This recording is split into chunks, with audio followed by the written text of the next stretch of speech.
አንቺ የብድነሽ እንዴ? የልጅ አባት እሱ ነው አይደል? በቃ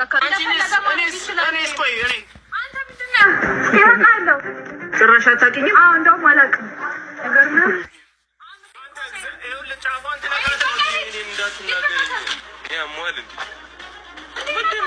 ስለማይፈልግ ምንም ነገር አላስታውስም ነው የሚለው። ማመን ስለማይፈልግ በኋላ እንዳትወልጂ ጨንቀቅ ዞር በል አራፉ ዘር በል አራፉ ዘኮነቻ ቱና ታዲያ ስርዓት ይኖረው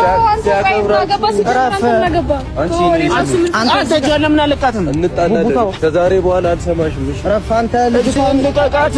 አራፍ አንተ ይሄ ስርዓት የለውም።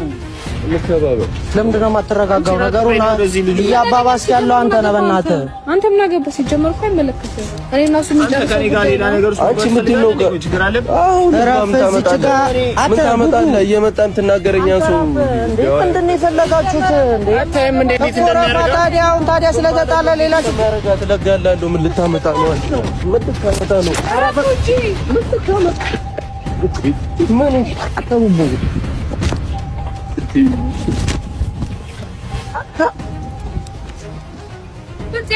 ስለካትና ማለት ነው። ምንም አታመጣም። ምንም አታመጣም። የሆነ ካታለው አንተ ላመጣ ነው። ምን አይኑን ነው ማጠፋለት? እሺ ገረው አንተ ምንድን ነው? አንተ ተራቀቀ ምንድን ነው? አንቺ ዝም ብለሽ በእናትሽ ወረዴ አንቺ ነሽ ብታስደፍሪ ማለት ምን ማለት ነው? አንተ ራሷ እኮ ናት የመጣች አፏን ከፍቷል።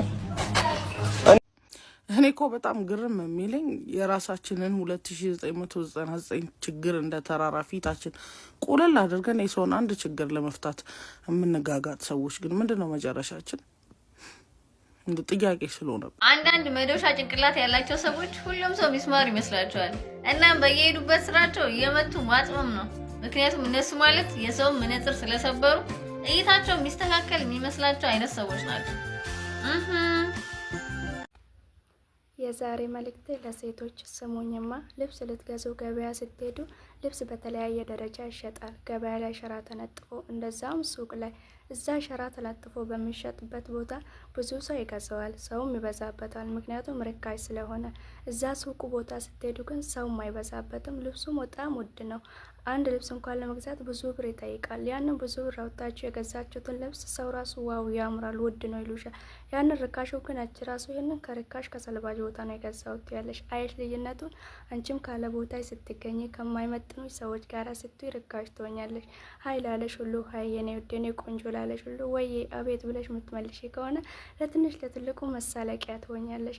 ራስሽን ስታከብሪ፣ ሰዎችን ስታከብሪ፣ ለራስሽ የተለየ ቦታ ሲኖርሽ፣ ራስሽ ስትከባከቢ ግን ውድ ትሆኛለሽ። የትኛውም ወንድ ልጅ ደግሞ ጥሩ ፍጎ ያገኛትን ሴት ነው እንዳያጣ የሚፈልገው እንጂ በቀላሉ ያገኛትን በቀላሉ ሊተዋት ይችላል። ስለዚህ ነው ራስሽን ጠብቂ፣ ራስሽን ተንከባከቢ ውድ እንደሆንሽ